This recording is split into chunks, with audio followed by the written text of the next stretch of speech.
Hi everyone, welcome to the channel of KB Teacher's Guide by NCERT. Today in this video we are going to learn class 6th grammar chapter number 4 Sandhi. Students, teachers and parents, if you are new, I would like to request to you please subscribe the channel, click the bell icon, इसको like कर दीजिए, share कर दीजिए. So instantly basis notification will reach to you whenever we upload new videos, because each and every day we are uploading new videos on different subject and different chapters. So let's start our chapter Sandhi, joining. Okay, संधि. बच्चों, पिछले class में आपने भाषा की सबसे छोटी इकाई वर्ण के बारे में जाना और वर्णों को अलग अलग करके लिखना तथा वर्ण को जोड़कर शब्द बनाना सीखा. इस पाठ में हम आपको संधि के बारे में बता रहे हैं. संधि द्वारा भाषा में शब्दों का निर्माण होता है. ओके, संधि का अर्थ है मेल. ये मेल दो शब्द के क्रमश अंतिम तथा प्रथम वर्णों के बीच होता है. जैसे विद या प्लस अर्थ थ्री, विद्यार्थी. य प्लस आ, या. अंतिम वर्ण प्रथम वर्ण. आइए इसे इस रूप समझें. तो चलो इस रूप समझें इसको. वो प्लस ई प्लस द प्लस य प्लस आ प्लस अ प्लस र प्लस थ प्लस बड़ी ई. तो व प्लस ई वी द्या. द प्लस या विद्या. और आ प्लस अ यहाँ पर अ हर जगह आपको देखने को मिलेगा. विद्या और आ और र और थ और बड़ी ई, विद्यार्थी. व ई द य आ र थ प्लस ई, विद्यार्थी. चंद्र प्लस उदय, चंद्रोदय. इसे तोड़ के लिखेंगे यानी कि एक्सपेंड करके लिखेंगे तो इसे ऐसे लिखना पड़ता है. च प्लस अंग प्लस द प्लस र प्लस अ प्लस उ प्लस द प्लस अ प्लस य प्लस अ प्लस अ प्लस उ, ओ. च अंग द र ओ द अ य अ, चंद्रोदय. उपयुक्त दोनों ही उदाहरणों में प्रथम शब्द के अंतिम तथा शब्द के पहले वर्णों के बीच मेल होने से बदलाव आया. जैसे हम लोग का आया. उपयुक्त दोनों ही उदाहरण प्रथम शब्द अंतिम दूसरे शब्द पहले वर्णों के बीच मेल होने से बदलाव आया. जैसे कि आ प्लस अ आ और अ प्लस उ ओ. व्याकरण में इसी बदलाव को संधि कहा जाता है. इस प्रकार कहा भी जा सकता है कि दो निकटतम वर्णों के मेल से होने वाला परिवर्तन बदलाव को संधि कहते हैं. ओके, ठीक है. तो अब है संधि के भेद. संधि के भेद मतलब होता है संधि के टाइप्स, कितने टाइप के होते हैं. ओके, तो अब हम जानने वाले संधि के जो टाइप्स. संधि के मुख्य 3 भेद होते हैं. इस कक्षा में आपको उन भेदों का सामान्य परिचय दिया जा रहा है. स्वर संधि, व्यंजन संधि, विसर्ग संधि. तो स्वर संधि क्या होता है? स्वर संधि होता है स्वर और स्वर से होने वाले बदलाव को स्वर संधि कहते हैं. संधि के भी 5 भेद होते हैं. तो स्वर संधि के भी 5 भेद होते हैं. कितने होते हैं? 5 भेद होते हैं. कितने? और भेद क्या क्या होता है? गुण संधि, वृद्धि संधि, यण संधि तथा अयादि संधि. इन संधियों के अलग अलग रूपों का विस्तार अध्ययन आप अगली कक्षाओं में करेंगे. तो ये हम लोग के क्लास 6 के लिए बस इतना ही बताया जा रहा है. तो अगले क्लास में जब 7 से लेके और भी अपर क्लास तक हम लोग जाएंगे तब हम लोग को दिखने वाले अलग अलग और भी टाइप्स दिखेंगे. अभी तो बस 4 ही जान के रखना है आपको. गुण संधि, वृद्धि संधि, यण संधि और अयादि संधि.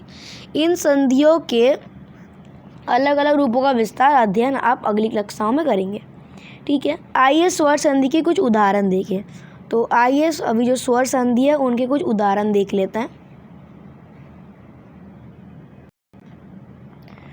ओके, यहाँ पर हाँ तो 5 भेद होते हैं, दीर्घ संधि, गुण संधि, वृद्धि संधि और यण और आधारी संधि। ठीक है, तो फर्स्ट हम लोग का जो आता है वो है स्वर संधि। स्वर संधि में है सी प्लस आलय शिवालय, अ प्लस आ, भ्रष्ट आचार भ्रष्टाचार, रवि प्लस ईस रवीस, रवीस का क्या होता है ई प्लस बड़ी ई, नारी प्लस ईस नारीस, प्रति प्लस ईक्षा प्रतीक्षा, गुरु प्लस उपदेश गुरुपदेश, फिर ज्ञान प्लस ईस ज्ञानेश, महा प्लस ईस महेश। क्योंकि यहाँ पर क्या हो रहा है, ज्ञानेश कैसे हुआ, मतलब आप लोगों को लग रहा होगा कि ज्ञान प्लस ईस लिखा है तो ज्ञानीस होना है, तो ज्ञान एस क्यों हुआ, तो इसमें होगा क्योंकि अ प्लस ई जो है होता है ए, तो इसलिए हुआ ज्ञानेश। महा प्लस ईस महेश, क्योंकि आ प्लस बड़ी ई आ ए हो गया। सूर्य उदय सूर्योदय, अ प्लस उ ओ, महा उत्सव महोत्सव, आ प्लस उ ओ, महा प्लस ऋषि महर्षि, आ प्लस री प्लस अर इक्वल्स टू अर। ठीक है, तथा एव तथेव, महा औषध महौषध, प्रति एक प्रत्येक, ई प्लस ए ये होता है तो प्रत्येक, प्रति प्लस अक्ष प्रत्यक्ष, शु आगत क्या होगा स्वागत। तो आपको देख के पता चल रहा है सु प्लस आगत क्या होता है स्वागत। एक सेकेंड, हाँ स्वागत स्वागत। ओके, मातृ प्लस आज्ञा मात्राज्ञा,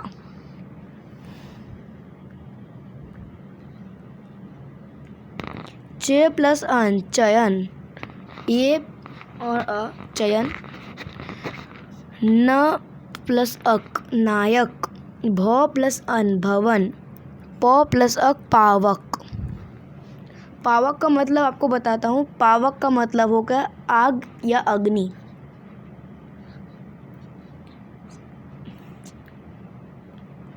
पावक का मतलब होता है अग्नि, या आप सिंपल, अगर आपको सिंपल कहना है तो आप आग भी कह सकते हो, सिंपली आग या अग्नि जो भी है। तो उसके बाद आता है हम लोग का व्यंजन संधि। व्यंजन और व्यंजन स्वर और व्यंजन या व्यंजन और स्वरों के मेल से जो परिवर्तन आता है, ओके, जो हम लोग का व्यंजन और व्यंजन स्वर और व्यंजन या व्यंजन स्वरों के मेल से जो परिवर्तन आता है उसे व्यंजन संधि कहते हैं। आइए व्यंजन संधि के कुछ उदाहरण देखें। ओके, सत प्लस जन सज्जन, उत प्लस चारण उच्चारण, उत प्लस घाटन उद्घाटन, उत प्लस धार उद्धार, उत प्लस ज्वल उज्ज्वल, दिक प्लस गज दिग्गज, फिर जगत प्लस नाथ जगन्नाथ, सम प्लस चार समाचार, शम प्लस तोष संतोष, परम प्लस तू परंतु, सम प्लस मान सम्मान, सम प्लस मति सम्मति, सत प्लस आचार सदाचार सदाचार, पट षट आनंद षडानंद, वाक प्लस ईश वाकीश, जगत प्लस ईश जगदीश, अनु प्लस छेद क्या होता है अनुच्छेद, वी प्लस सम विषम। विसर्ग संधि। ओके, विसर्ग ध्वनि का मेल किसी स्वर अथवा व्यंजन के होने पर परिवर्तन जो बदलाव आता है उसे विसर्ग संधि कहते हैं। आइए विसर्ग संधि के कुछ उदाहरण देखें। ओके, यहाँ पर कुछ एग्जाम्पल दिया हुआ है, जैसे कि मन प्लस हर मनोहर, तपः प्लस बल तपोबल, यश प्लस दा यशोदा, नी प्लस धन निधन, दुह प्लस जन दुर्जन, निह प्लस आशा निराशा। और जैसे कि नम प्लस ते नमस्ते, नम प्लस कार नमस्कार, नी प्लस संतान नी संतान।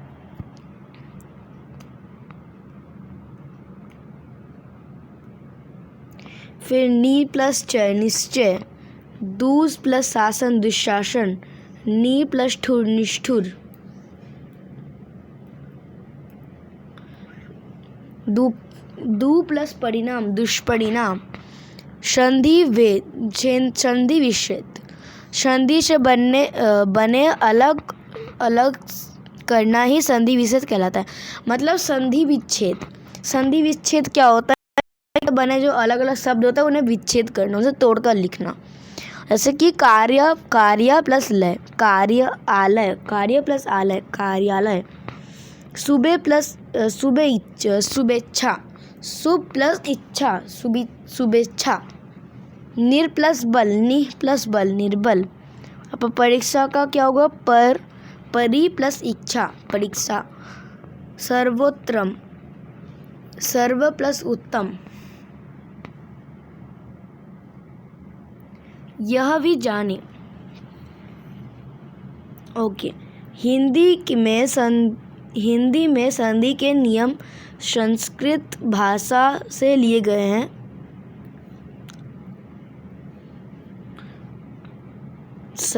मतलब हिंदी में जो कुछ संधि के नियम है वो संस्कृत भाषा में कुछ लिए गए हैं।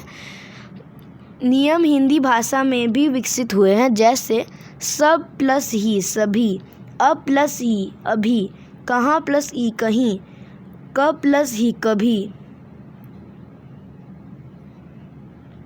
ओके, अब आ गया हम लोग का दर्पण, यानी कि क्वेश्चन आंसर। ओके, ये है दर्पण, अभ्यास कार्य। ठीक है, अभ्यास कार्य। ओके, संधि से आप क्या समझते हैं? संधि के प्रमुख भेदों के नाम लिखिए। तो संधि से क्या समझते हैं? दो निकटतम वर्णों के मेल से होने वाले बदलाव को संधि कहते हैं। संधि के 3 भेद होते हैं, आपको पता ही है। कौन कौन से भेद है? विसर्ग संधि, व्यंजन संधि, स्वर संधि। नियमित संधि को कीजिए। तो विश्राम प्लस आलय, विश्रामालय। देव प्लस ईस, देवेश। न्याय प्लस आलय, न्यायालय, न्यायालय। और महा प्लस इंद्र, महेंद्र। स्व प्लस इच्छा, स्वेच्छा। रमा प्लस ईस, रमेश। भू प्लस ऊर्जा, भुर्जा। वार्षिक प्लस उत्सव, वार्षिक उत्सव। फिर सत प्लस जन, आप लोगों ने पढ़ा अभी, सज्जन। सम प्लस गति, संगति। वी प्लस आकरण, विकरण। नमा प्लस कार, नमस्कार। ओके, सो अब आते हैं हम लोग नेक्स्ट क्वेश्चन में 3 नंबर। ओके, क्या बताया जा रहा है यहाँ पर? संधि विच्छेद कीजिए। ओके, कारावास, हिमालय, गणेश, प्रश्नोत्तर, स्वदेव, प्रत्याग्रह, उद्घटन, नमस्कार, भाग्योदय, सुरेश। ओके, कारा प्लस वास, कारावास। कारा प्लस वास, कारावास। हिम प्लस आलय, हिमालय। प्रश्न प्लस उत्तर, प्रश्नोत्तर। और यहाँ पर सद प्लस माँ प्लस त्राक्या, मात्रज्ञा। उद प्लस घाटन, उद्घाटन। सु प्लस ईस, सुएस। जगत प्लस ईस, जगतीश। नमा प्लस कार, नमस्कार। निम्नलिखित शब्दों के सही संधि विच्छेद पर सही का निशान लगाइए। प्रति प्लस इच्छा, प्रतीक्षा, ये सही है। स्वच्छ, स्व प्लस आच, ये भी सही है। स्विच, ये सही नहीं है। और तो प्रति प्लस इच्छा दिया है, ये प्रति प्लस इच्छा छोटी होता है, ये बड़ा ही दिया है। पावन, पो प्लस अन, पोवन। ये पो प्लस वन नहीं होगा। रजन प्लस रजनीश, रजन प्लस ईस, रजनीश। निराशा, नी प्लस आशा। मनोबल, मन प्लस बल। निर्धन, नी प्लस धन, निर्धन। तो ये वाला होगा। सप्तर्षि, सप्त प्लस ऋषि, सप्त प्लस ऋषि। ओके, उसके बाद प्रधानाचार्य, प्रधान प्लस आचार्य। कि प्रधाना प्लस चार्य नहीं होता, प्रधान प्लस आचार्य होता है। नमस्ते नमस प्लस ते या नमत्ते, नमा प्लस ते की विसर्ग संधि है। प्रतीक्षा का संधि विच्छेद, प्रति प्लस इच्छा ये वाला होगा। और प्रश्न उत्तर से बना सही प्रश्नोत्तर। और सत्याग्रह का सत्य प्लस आग्रह, इसका सत्याग्रह का मतलब होता है सत्य का आग्रह, तो इसका होगा इसीलिए सत्याग्रह। सत्याग्रह का इसलिए होगा सत्य प्लस आग्रह। ओके, तो ये था हम लोग का चैप्टर। अगर आपने एंजॉय किया तो लाइक कर दीजिए, सब्सक्राइब कर दीजिए। सो आज के लिए इतना ही। मिलते हैं नेक्स्ट वाली वीडियो में। So thank you for watching.